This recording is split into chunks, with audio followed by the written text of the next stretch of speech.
नमस्कार दोस्तों, मेरा नाम लोकेंद्र कुमार है और मैंने सिविल सर्विस को 2 बार पास किया है। अब हम डिस्कस करेंगे, हमने पहले एक क्लास ली थी जिसमें बात की थी प्रश्न पत्र 1 जो हिंदी साहित्य का है उसको कैसे डील करना है। तो मोटा मोटा मैंने बहुत अच्छे से कोशिश की थी कि मैं हर टॉपिक को आपके अच्छे से समझा पाऊँ। तो मैंने उसमें इतिहास, जो साहित्य इतिहास है उसके बारे में बताया था, उसका कैसे डेवलपमेंट, वो भी आपको मतलब एक मोटा मोटा पूरा आइडिया दे दिया था कि आपको क्या पढ़ना है और कितने पॉइंट तक याद रखना है और क्या उसमें एग्जाम्पल वगैरह कैसे याद करना है, उन सब के बारे में डिस्कस किया है। तो उसी को ही टच करते हुए दूसरा पेपर है। देखो, जब आपने पेपर फर्स्ट पूरा अच्छे से कर लिया है तो सेकंड पेपर में मात्र कुछ ज़्यादा चीज़ें नहीं हैं, उसमें केवल उसको अप्लाइड टाइप में हम बोल सकते हैं। अगर आपको उसका बेसिक्स नॉलेज है तो यहाँ पे आप अच्छे से कर लोगे, कोई इशू नहीं आएगा। बस आपको यहाँ पे क्या करना है, रचनाओं को कैसे डील करना है तो उस पर डिस्कस करते हैं। देखो, नॉर्मली हम लोग जो हिंदी साहित्य वाले विद्यार्थी हैं उनको पता है विधाएँ क्या होती है। विधाएँ जो होती है वो नॉर्मली एक पहले 2 टाइप में डिवाइड कर लेते हैं, बड़े बड़े भागों में। जो पहला होगा गद्य, 3 भागों में डिवाइड करेंगे, गद्य और पद्य, फिर वो एक चंपू काव्य। चंपू काव्य यानी मिश्रित टाइप में बोल सकते हैं, जिसमें गद्य भी है और पद्य भी है। ठीक है, वो वाला आपको बेसिक्स पता है। तो देखो, गद्य में अपने सिलेबस में क्या है, कहानी है, उपन्यास है, नाटक है, रिपोर्ट है, संस्मरण है, निबंध है और ये लास्ट में आलोचना ये है। और संस्मरण के साथ साथ एक और पॉइंट है, आप जहाँ तक याद कर पा रहे हो तो संस्मरण के अलावा क्या है, एक यात्रा वृत्तांत। ठीक है, यात्रा वृत्तांत, तो ये भी है। तो हमारे नॉर्मल मोटा मोटा जो सिलेबस में देखने को मिलता है इसी के बारे में डिस्कस किया हुआ है। ठीक है, मतलब जो इसमें शामिल है हम लोग इन्हीं सब टॉपिक से रिलेटेड देख लें। और दूसरा है पद्य। पद्य में हमें एक कविता देखने को मिलती है, तो हम लोग इसमें इतना आ गया। तो दूसरा पेपर हम लोग मोटा मोटा हमने देख लिया कि रचनाओं पर आधारित है और उसमें रचनाओं के बारे में ही लिखा हुआ है। तो हम लोग उसको कैसे डील करें इसके बारे में मैं आपको मोटा मोटा, ये आपका वो वीडियो बहुत शॉर्ट रहेगा, इसमें ज़्यादा चीज़ें नहीं हैं, इसमें कुछ पॉइंट्स हैं जिसको मैं अच्छे से समझाता हूँ अभी आपको करना कैसे है। देखो, कोई भी रचना लीजिए, जैसे चाहे स्टार्ट में प्रेमचंद जी की कहानियाँ हैं, प्रेम मंजूषा, वहाँ से शुरू करें। प्रेम मंजूषा, देखो फर्स्ट आपको सारे टेक्स्ट पढ़ने की पूरी कोशिश करनी है। पहली बात आप ट्राई करो कि आप पूरी पढ़ो। ठीक है, फिर कुछ मेरे जैसे हो जो नहीं पढ़ पाए, ये गलत चीज़ थी लेकिन मैंने की, हो गया मेरे से टाइम के चलते, बट टाइम नहीं मिला इसके चलते। लेकिन फिर भी आप अपने लेवल पे ट्राई करो कि आप जितनी भी टेक्स्ट बुक है उसमें भी स्टार वाइज की जो इम्पोर्टेंट है उस जिससे रिलेटेड क्वेश्चन स्टार अपने से लगाओ कि पहले क्वेश्चन किससे रिलेटेड ज़्यादा पूछे जा रहे हैं, तो वो सब पढ़ो। प्रायोरिटी सेट करो कि ये इससे क्वेश्चन हर बार आ रहा तो इसको पढ़ो, ख़त्म करो, कोई किंतु परंतु नहीं। फिर नेक्स्ट ये है कि पहला प्रश्न आता है आपका व्याख्या का। ठीक है, तो व्याख्या के लिए गोल्डन रूल क्या है मैं बता देता हूँ आपको। पहले ये करो, व्याख्या के लिए जो संदर्भ और प्रसंग आता है, ठीक है, उसको प्रिपेयर करो अच्छे से, व्याख्या अपने आप हो जाएगी। संदर्भ में क्या, जैसे मान लो आपने लिखा उपयुक्त काव्य पंक्तियाँ, फिर लिखो हिंदी साहित्य के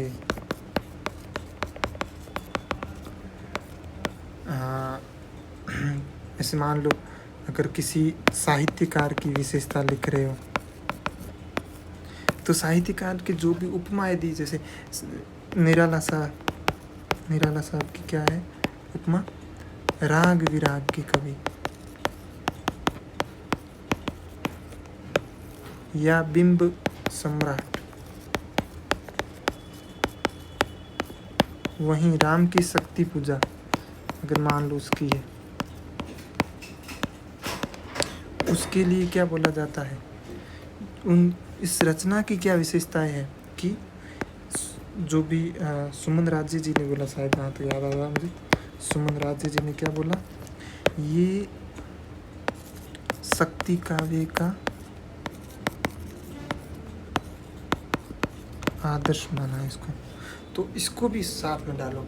इसी लाइन में जब लिखो कि उपयुक्त कविताएं हैं कि काव्य पंक्तियाँ हैं हिंदी साहित्य के राग विराग के कवि या उनकी और भी कोई किसी जिसकी जो विशेषता है, वैसे आप फॉर्मेट तैयार रखो। जिससे रिलेटेड आपको पता है, पूछा जा सकता है, काव्य पंक्तियाँ हो चाहे वो, उनके बारे में अच्छा सा अपने लेवल पे ही इंट्रो लिख के, वो कहते होंगे 15 से 20 इसके अंदर ही होंगे, ज़्यादा सोचने की ज़रूरत नहीं है, इतने ही इंट्रो होंगे जो बहुत विख्यात है, जिससे रिलेटेड ये भी स्टार लगा दो, स्टार के हिसाब से जो जितना इम्पोर्टेंट उसके हिसाब से करें। फर्स्ट थिंग फर्स्ट, आपके ये जो 10-10 के कितने होंगे, 50 और 50 100 क्वेश्चन, 100 नंबर की 100 मार्क्स का मामला तैयार हो गया। आपको क्या करना इस तैयार, बाकी आपको दूसरी है, इसी में ही आएगा दूसरी विशेषता है। विशेषता 2 टाइप की होती है, ठीक है। एक तो होती है कि वर्णीय विषय के बारे में, और दूसरी होती है शिल्प के बारे में, ठीक है। तीसरा क्या है, प्रासंगिकता, ये भी लिख सकते हो। ये 3 चीज़ें आएगी विशेषता में, ये भी आप तैयार रखो। तैयार इन सेंस वर्णीय विषय, आप उसमें पॉइंट सोचने के, हर जो जैसे रचना, एक रचना है ना, जो भी उसके बारे में ऐसी तैयार रखो। और शिल्प की भी कुछ विशेषताएं स्पेसिफिक हो, वो भी विशिष्ट रखो यार।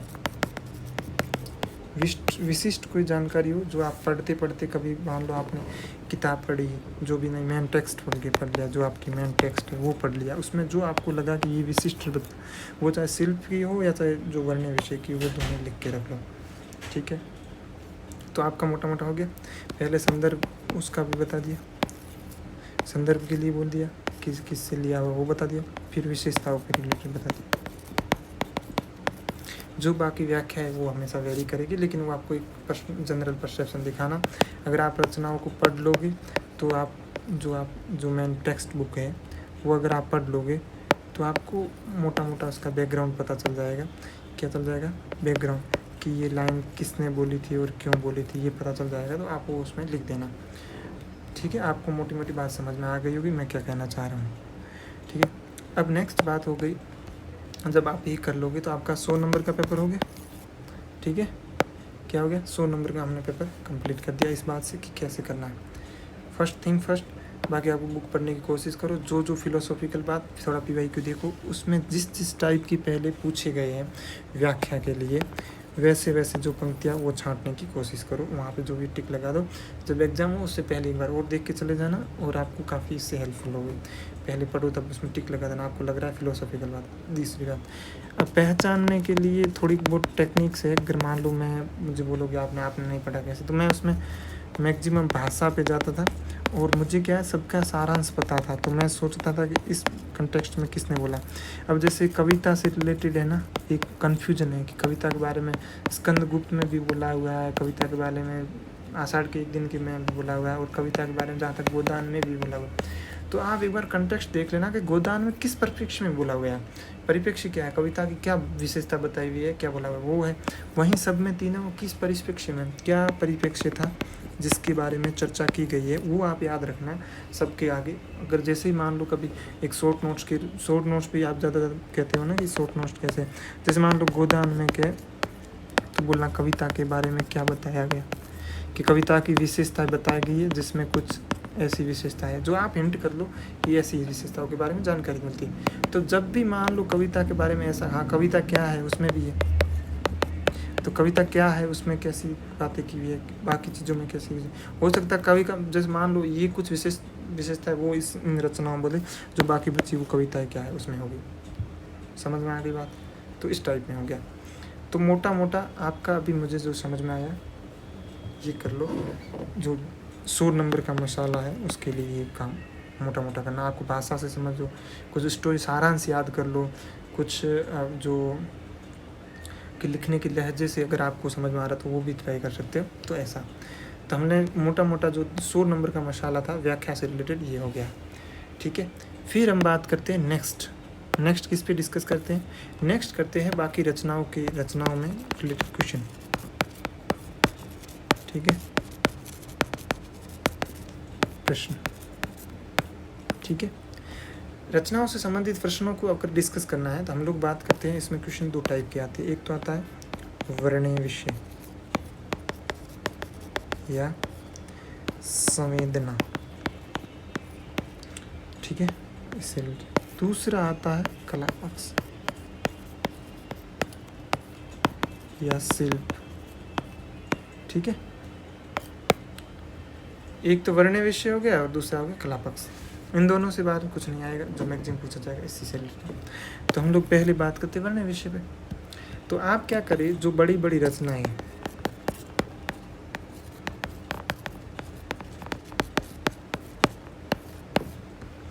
उसका एक बार सारांश समझ ले।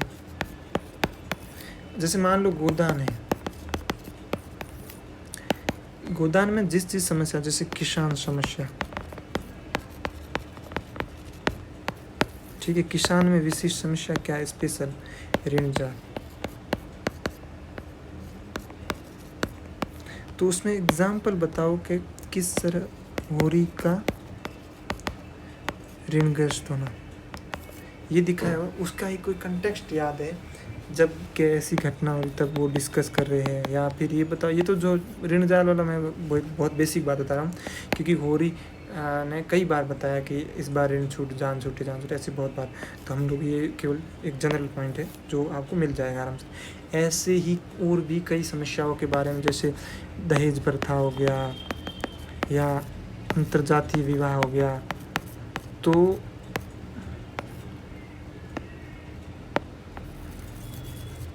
क्या है,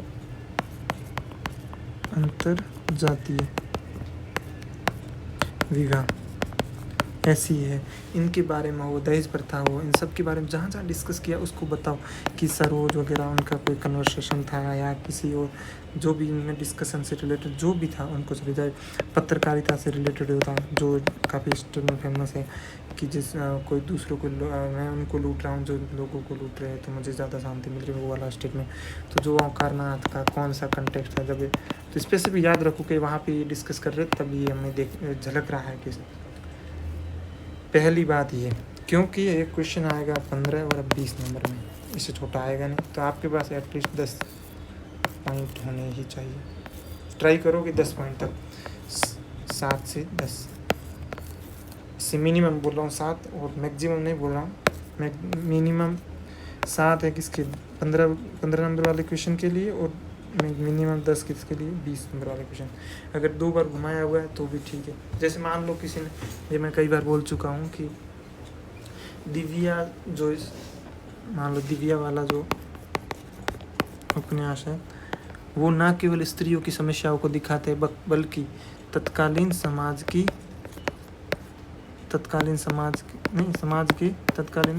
के सभी वंचित वर्गों की समस्याओं को उजागर करता है। तो मतलब तत्कालीन महिला जो तत्कालीन समाज, जैसे एक महिलाओं के साथ साथ तत्कालीन समाज के सभी वंचित वर्गों, तो आपको सभी वंचित वर्गों के साथ जो शोषण हो रहा था उसको आपको यहाँ पे डिस्क्राइब करना, जो चाहे दास हो, जो चाहे कथित रूप से या कथित निम्न जातियाँ हो, ठीक है, ये हो गई। तो इन सभी के बारे में हमें डिस्क्राइब करना है। तो हम लोगों को ये सभी की समस्या, जैसे जो भी वर्ग थे जिनके बारे में उस दिव्या उपन्यास में जो बोला हुआ, जिनकी समस्याओं को उठाया गया, जो डिस्कस किया गया, उन सब के बारे में हमें यहाँ पे लिखना है। और उसके नीचे एक बार आपको संदर्भ भी देना है कि ये लाइन वहाँ लिखी हुई है या इससे रिलेटेड एग्जाम्पल ये है। तो यहाँ पे आप वैज्ञानिक दृष्टिकोण रखें और आप बोल रहे हो, और फिर मैं बताता हूँ अगर मान लो आपके पास कुछ कम पॉइंट्स हो तब आप कैसे इसको डील करें। तो मोटे मोटे जो हो गए, वही वापस शिल्प में आओ। शिल्प का बेसिक समझ लो, महाकाव्य क्या होता है, जो भी इनके से रिलेटेड जितने भी शिल्प के जो कॉन्सेप्ट होते हैं उनको समझने की कोशिश करो कि उनकी किन किन चीज़ों का क्या क्या मतलब होता है, वो पहला बेसिक समझ जाओ। फिर उससे रिलेटेड किसी, जो मैंने पहले पेपर में आपको बोला था, किसी व्यक्तित्व इन सेंस साहित्यकार, क्या है, साहित्यकार से रिलेटेड कुछ भी किसी ने स्टेटमेंट बोला है, जिसने जो आलोचक है मुख्यतः या समीक्षक थे, उन्होंने जो भी बोला है वो आपकी पंक्तियाँ पहले वाले नोट्स में है, ठीक है, आपको मैं इंटरलिंक कर रहा, तो वही पंक्तियाँ यहाँ पे भी काम आ जाएगी जिस साहित्यकार के बारे में। जैसे मान लो कि स्कंदगुप्त की भाषा के बारे में आए, तो आपके दिमाग में स्कंदगुप्त, ठीक है, स्कंदगुप्त की जैसे भाषा के बारे में पूछ ले, जो थोड़ी डिफ़िकल्ट होगी, स्कंदगुप्त, ठीक है, इनकी भाषा के बारे में तो वहीं प्रेमचंद जी ने बोला था कि ये 40 मन ज़मीन की नींव से दबी विलास की तरह है, यहीं वहीं नाम क्या है इनको, मैंने आचार्य रामचंद्र शुक्ल, उन्होंने, रामचंद्र जी ने बोला था कि उन्होंने इनके बारे में अच्छा डिस्क्राइब किया था कि उनके बारे में, भाषा के बारे में पॉजिटिव चीज़ कहा था। तो वैसी पंक्तियाँ याद रखना। ऐसी जो भी किसी भी साहित्यकार की कला पक्ष के बारे में डिस्कस किया गया हुआ या किसी विशेष रचना के बारे में लिखा हुआ है, तो वो भी पंक्तियाँ आपको इंटरलिंक कर रहा हूँ, कनेक्ट करके याद कर लेना वो, तो वो आप यहाँ पे लिख लेना। फिर सभी चीज़ें अपने लेवल पे ये लिख लेना। उसके बाद में अगर आपको कुछ ऐड करना है तो आप कंपैरिजन, तुलना कर लेना, किससे, साहित्यकार की खुद की दूसरी रचनाओं से, जो चाहे गद्य पद्य कहीं भी लिखा हुआ है, उनको बोल देना कि पद्य में या गद्य में यहाँ इन रचनाओं के बारे में ये लिखा हुआ है। फिर आप सीधा आपके पे पता है, आपने मैं बोला पहले जो जितने भी साहित्यकार हैं, तो आपको सभी पक्षों के साहित्य, मान लो जैसे किसी कविता से रिलेटेड है तो भी कई साहित्यकार हैं, वहीं उपन्यास नाटक सबके बारे में कम से कम 2 जने थे, तो आपको एटलीस्ट वो सिलेबस में है तो आपको इतना कंपेयर कर, तुलना कर सकते हो, उनके साथ तो कर सकते हो ना जो सिलेबस में है, तो उन साहित्यकारों के बारे में तुलना कर लेना। तो यहाँ पे क्वेश्चन पूछा जाएगा तो हमेशा ध्यान रखना, यूपीएससी ये पूछेगी कि उपयुक्त, जैसे मान लो गोदान की काव्य की भाषा शैली के उदाहरण से जो प्रेमचंद जी है उनकी भाषा शैली के बारे में वर्णन कीजिए।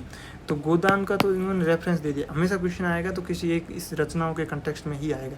यहाँ पे कभी भी ऐसा क्वेश्चन नहीं आएगा जिसमें ये पूछा जाएगा कि स्पेसिफिकली प्रेमचंद के बारे में, नहीं, वो बोलेंगे परिप्रेक्ष्य ये है, इनको आधार रखना।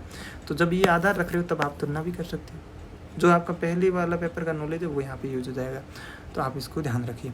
अब नेक्स्ट बात है, अगर मान लो आपके पास कम पॉइंट है, कम बिंदु है, तो आप क्या करें, आप उसको एक्सप्लेन अच्छे से करें, ठीक है, और उसको होलिस्टिक बनाने की पूरी कोशिश करें ताकि वो होलिस्टिक बन जाए, आप अच्छे से कंक्लूड करें और आप जो भी स्टोरी है वो अपने लाए शब्दों में लिखें, लेकिन मैक्सिमम जितना हो सकते अधिकतम बिंदुओं को शामिल करें, अधिकतम बिंदुओं को शामिल करें, ये ट्राई करें। आप जितनी भी रचनाएं जितने भी सिलेबस में पढ़ते हो उनके बारे में जितनी भी जिन जो संवेदना पक्ष को बताया गया है उनको सबको डिस्कस करें। मेरी आपसे ये एक पेज, इनमें भी शॉर्ट नोट्स कैसे बनाना है कि जैसे मान लो कि इसमें संवेदना है, संवेदना मैं सैम्पल के लिए एक डाल दूँगा पेज, मेरे जो टेलीग्राम है CS विद लोकेंद्र कुमार, एक सैम्पल के रूप में इसमें डाल दूँगा कि कैसा बनाना। तो आप क्या संवेदना लिखो, ठीक है, उसमें देखो जितनी भी चीज़ों के बारे में बताया, किस समस्या के बारे में बताया, तो समस्या उसके नीचे एग्जाम्पल, उदाहरण के लिए जैसे कि इन दोनों के बीच का कन्वर्सेशन होगा था, ज़्यादा पूरा कन्वर्सेशन लिखने की जरूरत नहीं, समस्या सीधा लिखो कि दहेज प्रथा की समस्या हो गई, दहेज प्रथा, ठीक है, फिर नीचे लिखो ये इस घटना में यहाँ पे इस रचना में यहाँ डिस्क्राइब किया हुआ ये घटना ये दिखाती है कि ऐसा हुआ, तो ये बेसिक्स कर लिया कि ये हो गया, ये हो गया। ऐसे करके आप सारे जितने भी आपके सिलेबस में हैं उन सब का एक बार ये तैयार रखो। फिर मैं दावे के साथ कहता हूँ आपका कभी भी कोई भी क्वेश्चन जो हिंदी साहित्य में नहीं लड़खड़ाएगा, गारंटी के साथ कह रहा हूँ। अगर आप इतना कर लोगे, आपको जब उसके वर्णन विषय के बारे में पता है और बेसिक आपको ये पता है कि कला पक्ष कैसे लिखा जाता है, और जब आपको पहले पेपर की नॉलेज है, तो मुझे नहीं लगता है कि आप, जब मैंने पहले पेपर के बारे में बताया तो आप उसको ही यहाँ पे यूटिलाइज करोगे तो आपको कोई समस्या नहीं आएगी, आपको बेसिक्स क्लियर हो गया होगा। जहाँ तक मुझे जो मैंने सीखा है 2 पेपरों में मुझे लगा, जो मैं बता रहा हूँ, तो यहाँ पे आपको ये करना। बाकी जो पंक्तियाँ याद करने का जो आप काफ़ी लोगों ने बोला है मुझे कि वो हो नहीं रहे, तो देखो एक डायरी बनाओ। देखो यहाँ पे कोई ये नहीं कहूँ मैं, मेरे पास नहीं है, मेरा सिलेक्शन हो गया बिना टेक्स्ट पढ़े मैंने नहीं पढ़ा उनको, उसके बावजूद मेरी व्याख्याएँ दो गलत हुई है हर बार। ठीक है, एक जो 2025 में व्याख्या गलत हुई थी वो मेरा एक्सचेंज हो गया। जो मैंने गोदान लिखा था वो गोदान की नहीं थी, और गोदान स्कंदगुप्त है, इन दोनों में एक्सचेंज हो गई, गलत उल्टा लिख दिया। क्योंकि पहले मैंने बाद में दूसरी बार मुझे लगा था गोदान की, लेकिन मैंने पहले ही गोदान लिख चुका था, या ऐसा कुछ था जो उल्टा हो गया था, जिसके चलते मुझे लगा ये वापस रिपीट नहीं होगा, तो उसके चलते मेरा गलत हो गया। तो दो व्याख्या गलत, लेकिन मैं आपसे ये दो जो 10-20 नंबर है ये भी वेस्ट नहीं करवाना चाहता हूँ। आप मेहनत करो जितना आपके टाइम है, मेरे पास उस समय नहीं था इसलिए यूज़ नहीं, लेकिन आप जितना मैक्सिमम मेहनत करो, अभी टाइम है, आप अच्छे से करो। एक डायरी बना लो, उसमें कुछ जो भी इम्पोर्टेंट पंक्तियाँ हैं, महत्वपूर्ण पंक्तियाँ हैं, वो लिख के रख लो। जो आप पद्य की याद हो जाएगी, गद्य के लिए आप ऐसे करो कि आप कंटेक्स्ट संदर्भ याद रखो, स्टोरी को मोटा मोटा दिमाग में रखो कि स्टोरी क्या थी। हो सकता है स्पेक्शन लाइन नहीं याद है, लेकिन वो स्टोरी लिख के याद रखो। कुछ चीज़ों के लिए जैसे मान लो वाक्य जो नाम के पद इसका शिल्प पक्ष है, इसको अगर डिस्क्राइब कर रहे हो उसमें आपको हो सकता है ज़रूरत पड़े, लेकिन उसमें नहीं पड़ेगी आपको नॉर्मली। उसमें आपकी ये घटनाएं और आप जो संदर्भ है ना, वैसे ही कहानी याद कर लोगे, छोटी सी जो भी क्लिप है वो याद रखोगे तो काम हो जाएगा उसमें। पहले पेपर का जो आपको मैंने स्ट्रेटजी बताई, उसको और इसको दोनों को अगर आप एकदम साथ लेके चलोगे, साथ साइमल्टेनियसली, तो अभी मुझे लग रहा है कि मोटा मोटा जो सेकंड पेपर है वो कंप्लीट हो चुका है। अब आप ऐसा ही सबके साथ करना है। अब जैसे मान लो यही सब नाम क्या है, रिपोर्ट वगैरह, उनमें जी सॉरी रिपोर्ट नहीं है, यात्रा वृत्तांत है। यात्रा वृत्तांत की एक स्पेसिफिक नहीं पूछा हुआ है, मतलब यात्रा वृत्तांत की रचना नहीं है, तो ये सेकंड पेपर नहीं, ये पहले पेपर में ही आ गई है। तो वहाँ से आप जो लेखक या जो भी साहित्यकार हैं तो उनका जो लिखा, जैसे मान लो संस्मरण में जो नाम का महादेवी वर्मा ने लिखा, तो महादेवी वर्मा की जो भी रचना है, किसमें कविता, उसमें भी देखो। फिर हम कनेक्ट करेंगे कि किस तरह से उन्होंने जो संस्मरण में लिखा उसमें वेदना को व्यक्त किया है, वो वेदना सेम हम उनकी कविताओं में भी देखते हैं। कहीं ना कहीं वो भी हमें एक संस्मरण की यात्रा करवाती है, वो अपनी खुद की पर्सनल लाइफ टाइप लगता है जो उन्होंने अपनी कविताओं में लिखी है, कि जैसे उनके खुद के जीवन के टाइप उनका मतलब प्रतिदर्श या उसका दर्पण के टाइप हम देख सकते हैं। उनका जो छायाचित्र किसमें, दर्पण में छायाचित्र बनता है ना, वैसा टाइप में देख सकते हैं। तो समझ में आया। मोटा मोटा आपको इस तरह से प्रिपेयर करना है, जो आपके सिलेबस में जिस चीज़ के बारे में बताया हुआ, चाहे हिंदी जैसे कविता क्या है, मान लो आपको भी एग्जाम्पल की कविता क्या है कविता क्या है, एक निबंध है, ये निबंध है, तो इसके अंदर किस कविता की क्या विशेषता बताइए, की विशेषता या क्या कसौटी कहा होगा और क्या। तो इन सभी के बारे में जो जानकारी मिलती है उनको याद रखेंगे, उनको एक पेज पे लिख के रखेंगे और उसके पीछे का एग्जाम्पल याद रखेंगे। That's it. इतना आपको अपने लेवल पे हमेशा करना है। ये अगर आप मोटा इस लेवल पे तैयार कर लोगे, एक पेज बना लो, हर रचना के बारे में जो समस्याएं थी उससे रिलेटेड ही क्वेश्चन पूछते हैं। नॉर्मली यही पूछते हैं कि सामाजिक समस्याएं, उनका भी राजनीतिक समस्या, ना केवल ये थी, ना केवल, अगर मान लो ये पूछ के ना केवल ये थी, ना केवल राजनीतिक बल्कि सामाजिक समस्या भी था, तो आपको एक डिमांड करता है कि पहले राजनीतिक लिखो, फिर सामाजिक समस्याओं को लिखो, फिर और कुछ इसमें ऐड समस्या है तो लास्ट में लिखो कंक्लूजन में। ना केवल राजनीतिक सामाजिक समस्याओं के बारे में जिक्र किया है, बल्कि इसने पूरे तत्कालीन समाज को, परिदृश्य को दिखाने की कोशिश की है, उन हर समस्या को चर्च किया है। जिस तरह से इस तरह से आप लिख सकते हो कंक्लूजन। तो मोटा मुझे जो समझ में अब तक का आया था वो मैं आपको अच्छे से समझा चुका हूँ, कि मुझे जो लगता है कि आप यहाँ काम करोगे तो आपको बेहतरीन रिजल्ट की मुझे आशा लगती है कि आप इसमें अच्छा कर पाओगे। आप एक शॉर्ट नोट्स की भी बना सकते हो, और शॉर्ट नोट्स हिंदी में कैसे बनाना वो मैंने पहले पेपर में बता दिया, दूसरे पेपर में भी बता दिया। अब मुझे नहीं लगता है जो अभी कुछ लोग बोलते 300 प्लस, या अगर आप सच बता रहा हूँ, मेरे खुद के 263 नंबर आए, कुछ चीज़ें थी जो मेरे यहाँ से लैग कर गई, थोड़ा सा गड़बड़ हो गया, नहीं तो आप भी 300 नंबर ला सकते हो। मेरी तीन व्याख्या, एक तो आउट्स ऑफ आई थी, एक दो मेरी गलत हो गई, 2 व्याख्याएँ गलत हो गई। और मैंने पहले पेपर में ट्राई किया, 143 आया, और वो भी उसमें भी अच्छा सुधार किया जा सकता, कुछ मेरी भी गलतियाँ और भी रही थी, तो मैंने आपको बोला उसको अच्छे से आप फॉलो करोगे तो आपको अच्छा रिजल्ट मिलेगा। और 263 लाए हैं तो आप इम्प्रूव करके और भी बेहतर किया जा सकता है, नो डाउट। ज़्यादा इतना इशू नहीं है। अगर मैं 20 नंबर का वो 20 का 30 नंबर का वो पेपर है तो उसमें अगर 15 नंबर ये तो भी मतलब 70-80 नंबर के समथिंग जा रहा है, 280 नॉर्मली। इतना थोड़ा मेरे लेवल पे थोड़ी कम प्रिपरेशन थी क्योंकि थोड़ा टाइम कम मिला था, लेकिन आपके पास अभी टाइम सही है, आप इसको बेस्ट यूटिलाइज़ करो। और जो अभी मैंने बताया इस हिसाब से अलग करके जो भी चीज़ें हैं ना, मेन जो आपको पता है कि कंक्रीट पॉइंट क्रिएट करते हैं, जो एकदम सॉलिड वाली वो चीज़ें लिखनी ही है। तो उसके लिए आपको इस तरह से आप एक शॉर्ट नोट्स बना के हमेशा रटना है, उसको याद करना है।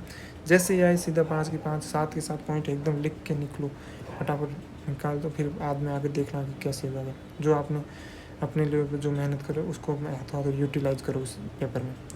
तो इसी के साथ सभी का जो देख रहे हैं हम सभी को बहुत बहुत शुभकामनाएं और सबको बहुत बहुत धन्यवाद कि आप इतनी पेशेंस के साथ अच्छे से डिस्कस कर वो सपोर्ट कर रहे हो। उसके लिए बहुत बहुत धन्यवाद। सभी को ऑल द बेस्ट और थैंक यू सो मच।